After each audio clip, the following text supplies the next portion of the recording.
Ming mengangguk. Ini normal, tapi meski begitu, itu cukup menakutkan.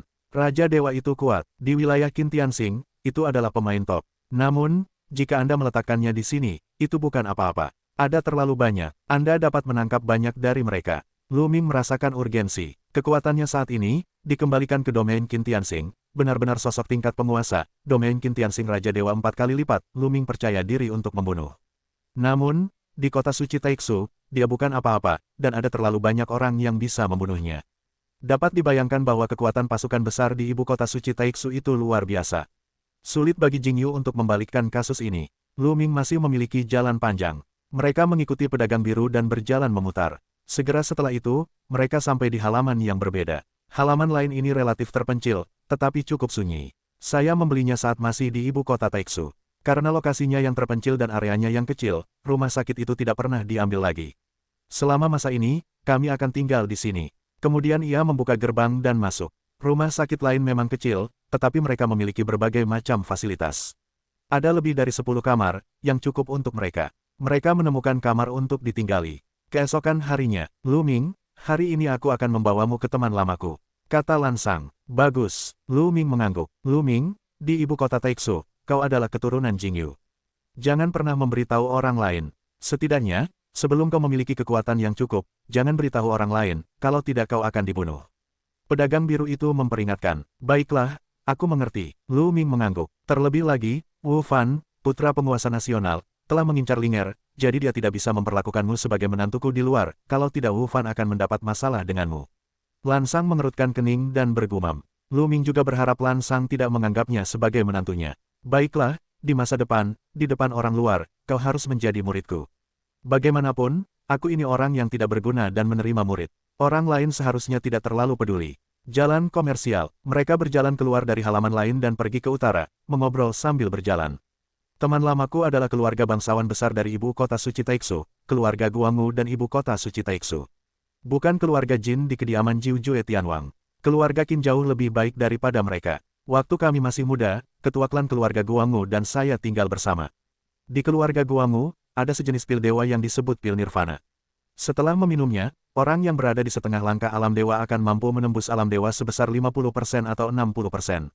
Bahkan jika diminum oleh orang-orang di alam dewa, akan sangat mungkin untuk menembus kultivasi satu langkah tanpa efek samping.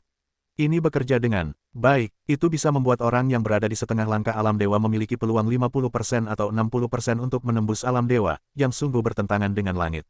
Lu Ming terkejut, sangat sulit untuk menembus alam dewa. Banyak orang kuat terjebak dalam alam dewa, dan sulit bagi Raja Dewa untuk menerobos. Namun, pil nirvana juga memberi orang 50% atau 60% pemahaman untuk menerobos, ini sangat merugikan. Terlebih lagi, orang-orang di alam dewa memiliki keyakinan besar untuk menembus lapisan kultivasi. Kuncinya adalah tidak ada efek samping. Efek, Lu Ming tahu bahwa ada sejenis pil ajaib yang disebut pil Raja Patah, yang juga dapat membuat orang-orang di alam dewa menembus batas kemampuan mereka. Pada awalnya, keluarga Qin dari keluarga Jin memberikan pil Raja Patah kepada Patriark Pedang Abadi dan yang lainnya di wilayah bintang dinasti Qin agar mereka dapat menembus 4 tingkat Raja Dewa. Namun, pil ini memiliki efek samping yang besar. Setelah digunakan, potensinya akan habis lebih cepat, dan akan sulit untuk menembus batas kemampuan di masa mendatang. Namun, nirvana, tanpa efek samping, nilainya tidak diketahui berapa kali lipat lebih tinggi. Namun, kalian masing-masing hanya dapat menggunakan nirvana sekali. Pertama kali meminumnya, akan efektif. Jika diminum kedua kalinya, tidak akan berpengaruh. Kalian belum pernah menggunakannya. Jika kau mengambilnya dengan bakatmu, kau akan memiliki peluang besar untuk menembus alam dewa. Lan Sang menjelaskan lagi. Lu Ming menghela napas, ibu kota suci Taixu memang layak menjadi ibu kota suci Taixu, dan bahkan memiliki ramuan ajaib seperti itu. Dalam perjalanan, Lan Sang dan Lu Ming banyak berbincang tentang ibu kota Taixu, agar Lu Ming dapat beradaptasi lebih baik dengan kehidupan di ibu kota Taixu. Tak lama kemudian, mereka tiba di area teleportasi, dan mereka menginjakkan kaki di sebuah susunan teleportasi.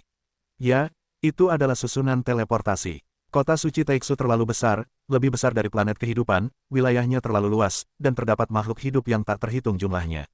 Jika semua orang terbang di udara, situasinya akan sangat kacau. Oleh karena itu, banyak susunan transmisi jarak pendek telah dipasang di ibu kota suci Taixu, yang dapat ditransmisikan bola-balik di ibu kota suci Taixu. Dengan cara ini, sangat mudah untuk pergi ke suatu tempat. Tak lama kemudian, Lu Ming dan istrinya tiba di wilayah utara dan tiba di sebuah rumah besar. Rumah besar yang tak tertandingi, meliputi area yang sangat luas. Ini adalah kediaman keluarga Guangu.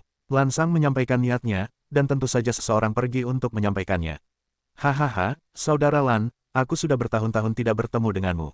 Apa yang membawamu ke sini? Tak lama kemudian, seorang pria parubaya keluar sambil tertawa. Pria ini adalah kepala keluarga Guangu, Guan Bujian. Saudara Guangu, kau baik-baik saja. Lan Sang mengepalkan tinjunya. Haha, aku sama seperti sebelumnya. Ayo masuk dan minum. Ken Dokuan. Di sebuah halaman, Luming, Lan Sang, Guan Bujian, dan seorang pemuda duduk di sebuah meja. Minum dan mengobrol. Melalui obrolan, pemuda itu adalah putra Guan Bujian, Guan Bulang. Ini, Guan Bujian menatap Luming dengan rasa ingin tahu. Saudara Guangu, ini murid baruku. Namanya Luming, saudagar biru. Luming telah bertemu dengan guru Guangu. Luming memberi hormat sambil mengepalkan tinjunya. Paman Lan, apakah ini murid barumu? Guan Bulang menatap Luming dengan rasa ingin tahu, dan secercah cemoohan muncul di matanya. Ia berkata, Paman Lan, prestasimu selama ini telah terbengkalai. Tanpa diduga, penglihatanmu memburuk, dan metode mengajar murid-muridmu tidak lagi efektif. Kultivasi yang tidak dapat dicapai oleh satu-satunya Raja Dewa, hehe. Dalam kata-katanya, nada menghina sangat jelas. Berbicara tentang ini, suara Guan Bulang berubah lagi dan berkata, aku berkata, Paman Lan, Paman, kau sudah bertahun-tahun tidak datang menemui ayahku. Jika kau datang tiba-tiba ke sini, kau tidak bisa meminta bantuan ayahku. Tangan saudagar biru itu menegang. Aneh sekali dia begitu dibenci oleh generasi muda. Secercah cahaya dingin melintas di mata Luming. Guan Bulang tidak ingin memukulnya. Awalnya ia bersikap sarkastis. Langer, apa yang kau bicarakan? Bagaimana kau bisa berbicara dengan pamanmu seperti itu? Teriak Guan Bujian. Namun, suaranya tidak keras, siapapun bisa mendengarnya. Guan Bujian sama sekali tidak marah, melainkan hanya teguran palsu.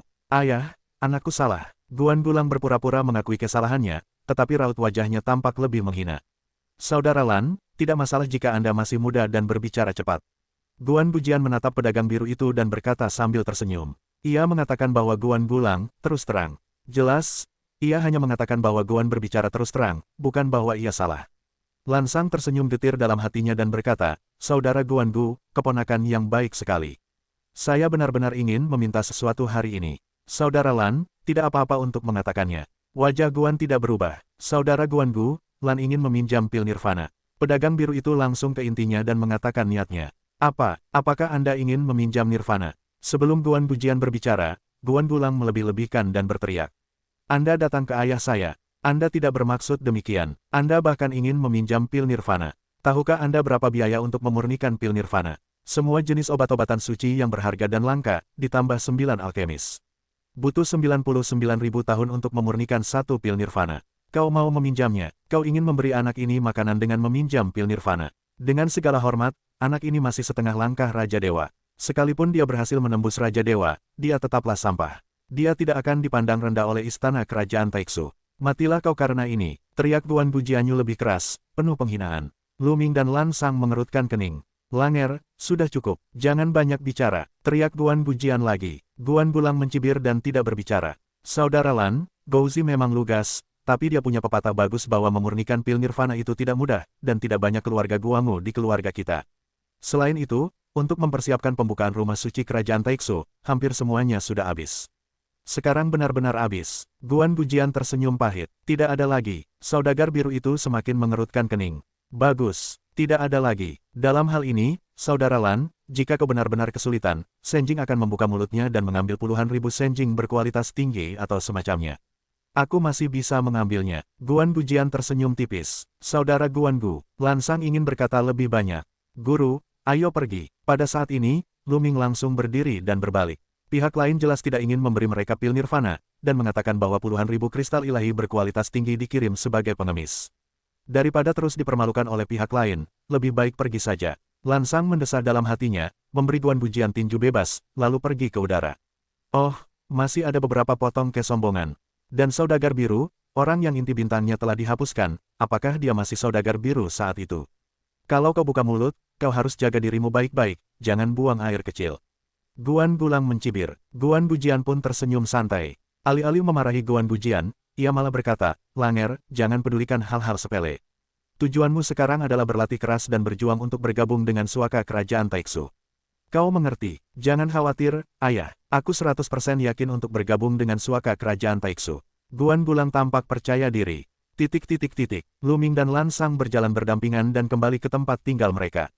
Ah, dunia ini sungguh nyata. Dalam perjalanan, Lan Sang mendesah. Saat itu, kultivasinya belum sepenuhnya terbengkalai. Di puncak kultivasinya, banyak orang yang menyanjungnya. Hubungan Guan Bujian dan dia juga baik. Tapi sekarang, dia hanya meminta pil nirvana, tetapi diejek oleh pihak lain, dan dia tidak menunjukkan rasa malu. Paman Lan, kau tidak perlu khawatir. Lagi pula, masih ada lebih dari 50 tahun lagi. Aku mungkin tidak akan bisa masuk ke kerajaan Tuan. Lu Ming menghibur. Tidak apa-apa, aku sudah terbiasa selama bertahun-tahun. Lagi pula, aku punya lebih dari satu teman di kota suci ini. Kata Lan Sang sambil tersenyum. Tak lama kemudian, mereka kembali ke tempat tinggal mereka. Keesokan harinya, Lan Sang pergi lagi. Jelas, ia pergi ke teman-temannya yang lain untuk meminta bantuan, tetapi kali ini, ia tidak membawa Lu Ming bersamanya. Namun tak lama kemudian, Lan Sang kembali dengan wajah muram. Tak perlu dikatakan, tidak ada hasil. Selama 10 hari berturut-turut, para pedagang biru akan pergi setiap hari, tetapi setiap kali mereka pergi dengan harapan, mereka semua kembali dengan kecewa. Waktu berlalu begitu cepat, mereka telah berada di ibu kota Taiksu selama sebulan. Bulan ini, Lu Mingan berlatih. Lingkungan kultivasi ibu kota suci Taiksu memang luar biasa. Tempat tinggal mereka memang terpencil, tetapi efek kultivasinya tidak lebih buruk daripada di perkemahan bintang. Pada hari ini, pedagang biru itu menemui Lu Ming dengan gembira. Lu Ming, inilah kesempatannya. Kata Lan Sangki. Paman Lan, apa yang membuatmu begitu bahagia? Tanya Lu Ming sambil tersenyum. Lu Ming, kau punya kesempatan untuk berlatih giok langit suci milik klan pedang tulang. Jawab pedagang itu. Giok suci milik klan Bujian. Lu Ming bingung. Ya, giok suci milik klan Bujian adalah harta karun yang sangat terkenal dari ibu kota suci Taiksu. Giok ini sangat membantu untuk memahami faktor kekuatan ilahi asli dari semua jenis kekuatan ilahi dan bahkan membantu orang untuk membangkitkan seni rahasia asli. Belum lama ini, klan Bujian mengirimkan pesan untuk memanggil orang-orang di bawah 3 tingkat Raja Dewa untuk membantu mereka melakukan sesuatu. Selama itu selesai, mereka dapat berlatih di bawah batu giok langit suci. Lan Sang menjelaskan, apa yang kau lakukan untuk mereka? Tanya Lu Ming. Di saat yang sama, ada beberapa harapan. Lu Ming sangat tertarik pada pengembangan faktor kekuatan dewa asli. Saat ini, ia memiliki 5 jenis keajaiban dan kekuatan, dan tingkat pencerahannya telah mencapai 99%. Jika ia berlatih selangkah demi selangkah, akan membutuhkan waktu lama untuk mencapai terobosan, tetapi jika ia memiliki kesempatan, ia mungkin akan mencapai terobosan dalam waktu singkat. Bantu klan pedang memasuki suatu tempat dan mengambil bahan yang disebut tulang pedang. Lan Sang segera menjelaskan lebih detail. Orang Bujian, di masa lampau, adalah ras yang sangat kuat. Di masa kejayaan mereka, mereka bahkan masuk dalam daftar ribuan kelompok etnis di Honghuang. Bahkan, mereka lebih kuat daripada Taiksu Sengchao. Namun, kini kekuatannya telah menurun. Dibandingkan dengan masa puncaknya, kekuatannya tidak jauh lebih buruk. Mereka telah menjadi ras dalam ziarah Taiksu. Namun, unta kurus lebih besar daripada kuda, dan klan pedang kerangka masih sangat kuat. Sengtian Yubi adalah salah satu detail dari klan Bujian. Berkultivasi di bawah giok langit suci sangat membantu faktor kekuatan ilahi asli. Namun, ada tempat rahasia klan Bujian, yang di dalamnya terdapat material berharga yang disebut tulang pedang yang sangat membantu klan Bujian. Namun, ada batasan besar di tempat rahasia ini. Orang dengan lebih dari 3 tingkat Raja Dewa tidak dapat memasukinya. Bahkan klan Bujian sendiri tidak dapat masuk. Jadi, sesekali, klan Bujian akan mengundang banyak dewa lain di bawah 3 tingkat. Untuk memasuki dunia rahasia, bantu mereka mengumpulkan tulang pedang, dan berikan hadiah yang sesuai. Semua jenis hadiah sangat berharga, tetapi hadiah yang tidak pernah diberikan adalah memasuki kultivasi giok suci. Jadi, kali ini berita itu keluar, menarik banyak Tianjiao muda untuk pergi.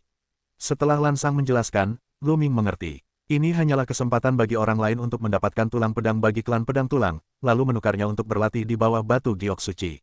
Kali ini, aku akan membiarkan kalian, Linger, dan Nona Qiuyue pergi bersama.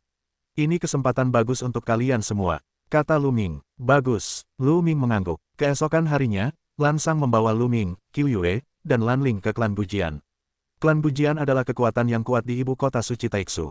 Mereka memiliki fondasi yang dalam dan arsitektur yang megah, yang jauh melampaui klan Guangwu.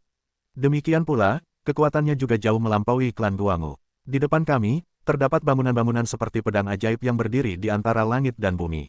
Dari kejauhan, kami dapat merasakan aura pedang yang mencengangkan menjulang dari langit. Meskipun klan Bujian telah kehilangan kejayaannya di masa itu, mereka tidak sebanding dengan kekuatan umum ibu kota suci Taiksu. Mereka masih merupakan kekuatan teratas di ibu kota suci Taiksu. Mereka yang ikut berburu tulang pedang diperbolehkan masuk, sementara yang lain tidak diperbolehkan masuk.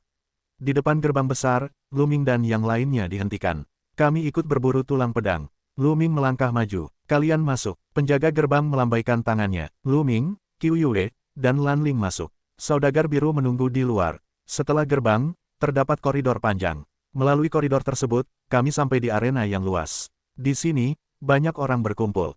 Tidak semuanya muda, ada banyak orang tua dan parubaya. Menurut peraturan klan Bujian, hanya mereka yang berada di bawah 3 tingkat Raja Dewa yang boleh masuk, dan tidak ada batasan usia. Lu Ming, Qiu Yue, dan Lan Ling sedang menunggu. Aduh, bukankah ini orang yang pergi ke rumahku untuk meminta obat? Saat itu, sebuah suara sumbang mulai terdengar. Kemudian, beberapa anak muda menghampiri Lu Ming. Guan Gulang, mata Lu Ming berbinar. Salah satu anak muda itu adalah Guan Gulang. Saudara Guan Gu, orang ini murid Lan Sang, si lumpuh yang kau sebutkan. Dia bahkan belum menjadi Raja Dewa dan ingin pergi ke keluarga Guan Gu untuk meminta pil nirwana. Di ujung sana, seorang pemuda lain mencibir. Apa katamu? Mendengar ini, roh biru di satu sisi tidak bisa mendengarnya, dan berkata dengan marah.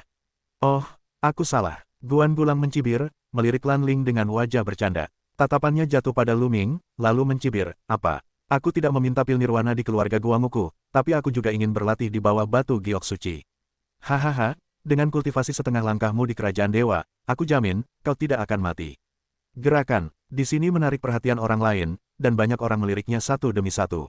1,5 langkah, Raja Dewa, akan bergabung dengan kelompok. Sungguh misterius. Meskipun klan pedang tulang mengatakan bahwa Raja Dewa tingkat 3 atau lebih rendah bisa masuk, itu bukan untuk bersenang-senang, tapi berbahaya. Bukankah itu mencari kematian ketika Raja setengah langkah masuk? Petik 2, yang lain tidak takut mati. Apa yang kita lakukan dengan begitu banyak? Banyak orang membicarakannya. Pergi. Lu Ming tampak tenang dan melontarkan sepatah kata dari mulutnya. Wajah Guan Gulang membeku, muram, dan berkata, Nak, apa yang kau katakan? Gulingkan, seberapa jauh, seberapa jauh. Lu Ming melambaikan tangannya sesuka hati, seperti mengusir semut. Nak, kau ingin mati. Guan Gulang minum dengan dingin, dan matanya dingin dan tak tertandingi. Boom, dia menghembuskan napas yang kuat, yang merupakan napas ganda dewa. Pada saat yang sama, ada juga rasa zaman kuno. Dualitas Raja Dewa membangkitkan faktor kekuatan ilahi asli sekali. Nak, hari ini aku akan mengorek inti bintangmu, sehingga kau dan pedagang biru sampah itu bertahan hidup. Guan Gulang minum dengan dingin. Diam, Lan Ling sangat marah, dan pedang itu keluar dari sarungnya. Itu berubah menjadi cahaya pedang yang terang dan menebas ke arah Guan Gulang. Mencari kematian, Guan Gulang menghunus pedang yang panjang, tipis, dan sangat buruk rupa. Namun, kekuatannya luar biasa. Guan Gulang menghunus pedang itu, dan cahaya pedang itu menebas cahaya pedang Lan Ling. Cahaya pedang Lan Ling bergetar hebat lalu meledak. Tubuh Lan Ling mundur dengan cepat, wajahnya memucat, dan ia hampir muntah darah. Setelah bertahun-tahun berlatih, pencapaian Lan Ling telah mencapai puncak Shen Wang Yizong. Namun, faktor kekuatannya hanyalah sebuah kebangkitan, yang berbeda dari Guan Gulang, dan ia sama sekali bukan lawan Guan Gulang. Nak, giliranmu sekarang. Setelah mengalahkan Lan Ling, Guan Gulang menatap Lu Ming lagi, dan cahaya dingin itu berkedip. Tuan muda, biarkan aku datang. Lu Ming siap mengulurkan tangan untuk menyiksa Guan Gulang, dan bulan musim gugur melangkah keluar dan jatuh di depan Lu Ming. Tuan muda, biar aku datang kali ini. Autumn Moon menambahkan kalimat lain, matanya tegas. Bagus, Lu Ming mengangguk. Tuan muda, mendengar Qiu Yue yang cantik dipanggil Tuan Lu Ming, mata Guan Gulang yang iri memerah. Gadis kecil, apa untungnya kau mengikuti sampah ini? Ayo ikut aku janji akan membuatmu senang. Guan Gu tertawa. Sua, saat bertemu dengannya, seberkas cahaya pisau seputih salju muncul. Qiu Yue langsung mengayunkan pedangnya ke arah mulut Guan Gulang untuk menebas. Guan Gulang sedikit terkejut dan segera mengayunkan pedangnya untuk menghentikannya. Kapan? Kedua pedang itu saling bertabrakan, tetapi ternyata tubuh Guan Gulang bergetar hebat dan tiba-tiba mundur. Ia hampir tidak bisa memegang pedang di tangannya. Raja Dewa Ganda, sudut mulut Lu Ming sedikit terangkat dan menunjukkan senyum. Kultivasi Qiu Yue telah mencapai tingkat yang sama dengan Guan Gulang. Namun, Qiu Yue telah mempraktikkan Qian Kun Wan Dao Jue, dan menguasai berbagai benda dan kekuatan dewa. Pada saat yang sama, bulan musim gugur juga memiliki cahaya pemusnahan para dewa, yang merupakan cara melawan langit. Kekuatan tempurnya tak tertandingi oleh Guan Gulang. Sua, satu gerakan menyerang Gulang, dan Qiu Yue mengikutinya, melambaikan telapak tangannya untuk terus menyerang. Ayo, kita singkirkan perempuan jalan ini. Teriak Guan Gulang. Boom, boom, di tepi Guan Gulang, beberapa pemuda lainnya bergandengan tangan. Kekuatan anak-anak muda ini juga sangat kuat. Mereka jelas merupakan kebanggaan ibu kota suci Taixu.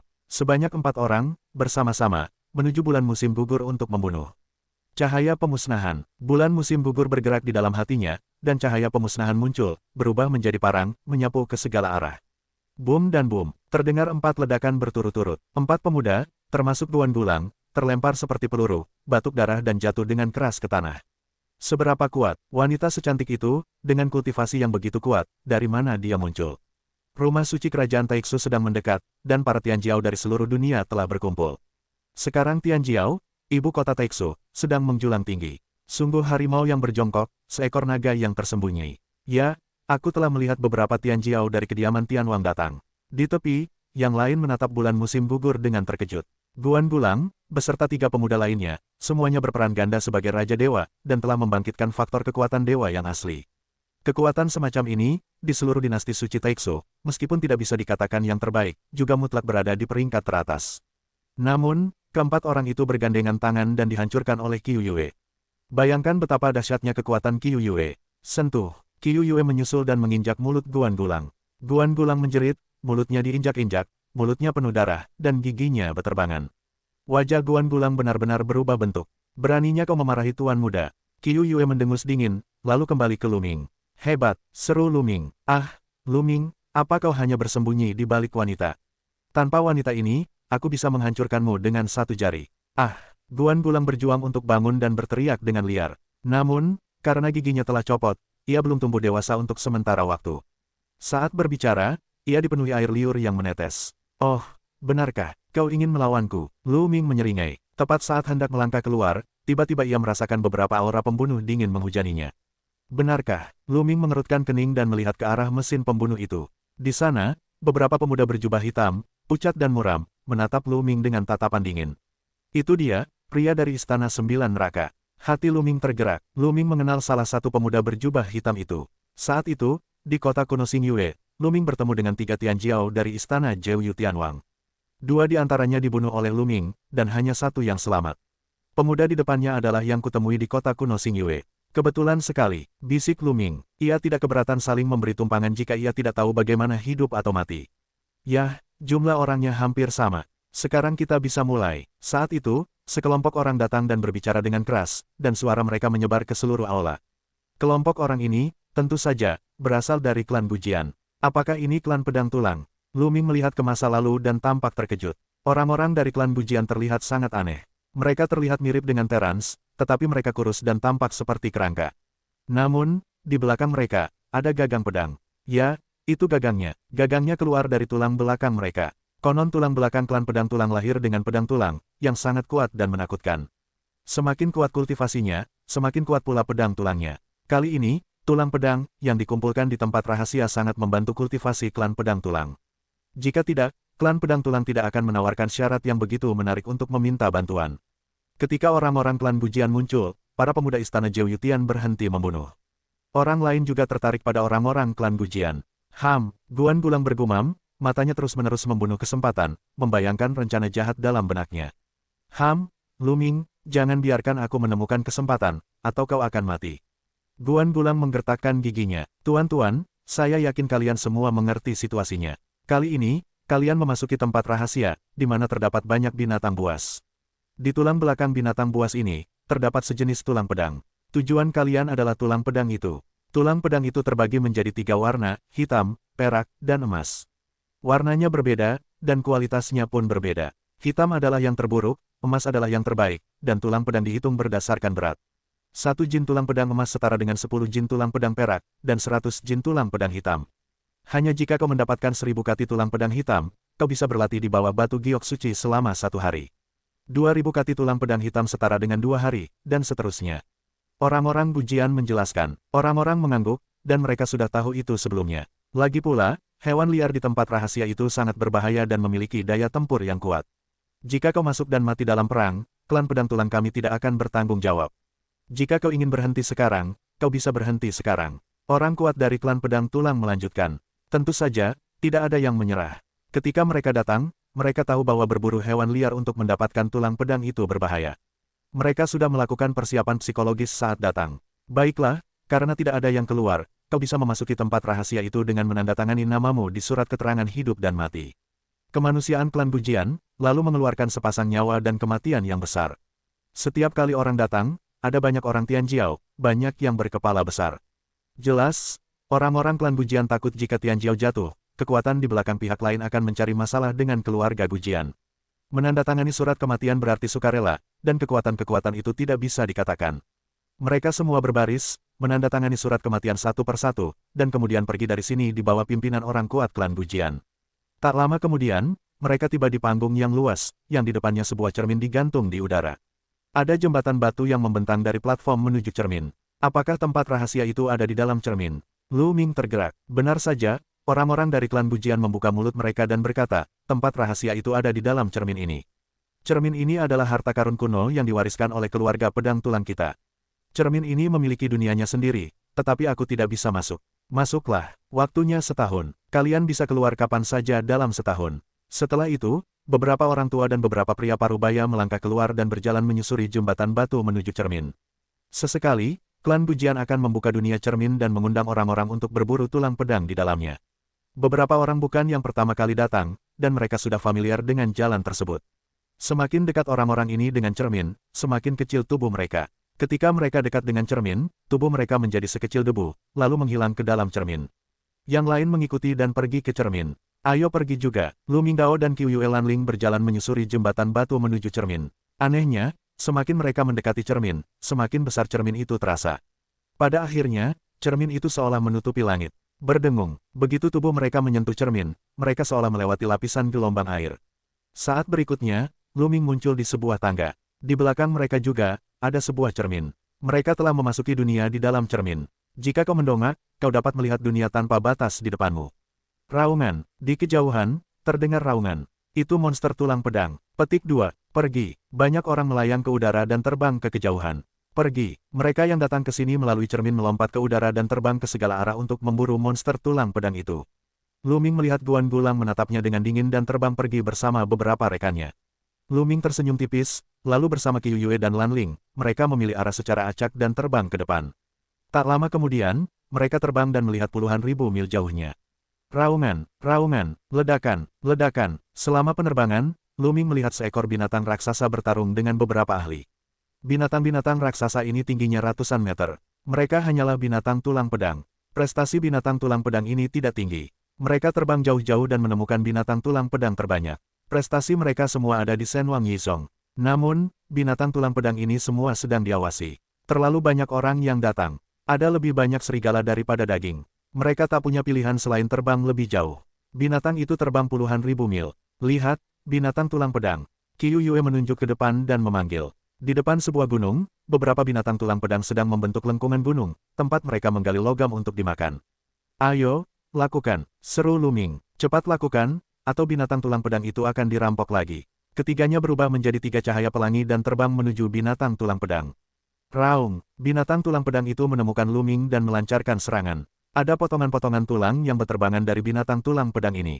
Mereka seperti pedang terbang dan menebas Lu Ming. Namun, kultivasi binatang tulang pedang ini hanyalah salah satu dewa. Belum lagi Lu Ming dan Qiu Yue, bahkan Lanling pun dapat dengan mudah membunuh binatang tulang pedang ini. Sentuh, sentuh, sentuh. Serangan Lu Ming jatuh pada binatang tulang pedang itu, dan batu di atas binatang tulang pedang itu berterbangan dan meledak. 3 binatang tulang pedang terbunuh dalam sekejap. Lu Ming dan Lu Ming jatuh di tepi binatang tulang pedang dan mulai mencari tulang pedang.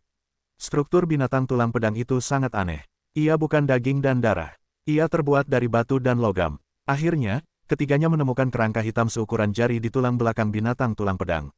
Kerangka itu berbentuk pedang. Ada pedang tak terlihat yang mencuat darinya. Mereka tahu bahwa inilah yang dibutuhkan klan pedang tulang. Lu Ming melangkah maju dan mengambil tulang pedang itu. Sekitar 10 kati, Lu Ming cukup kesulitan menimbangnya. Tulang pedang seekor binatang tulang pedang hanya sekitar 10 jin. Tidak perlu berburu dan membunuh 100 binatang tulang pedang seperti itu untuk ditukar dengan kultivasi 1 hari di bawah giok suci. Tampaknya tidak mudah untuk berlatih di bawah giok langit suci. Kemudian, Qiu Yue dan Lanling melepaskan tulang-tulang pedang satu demi satu. Mereka hampir seperti Lu Ming. Beratnya sekitar 10 jin. Ayo, terus berburu. Seketika, ketiga pria itu terbang dari udara dan melanjutkan perburuan. Namun, di awal jarak ini, jumlah orang terlalu banyak. Lu Ming dan mereka melihat berkali-kali ada orang yang berebut untuk mendapatkan binatang tulang pedang. Ada banyak binatang tulang pedang di dunia ini. Tidak perlu bersaing di sini. Mari kita masuk lebih dalam ke jarak tertentu dulu.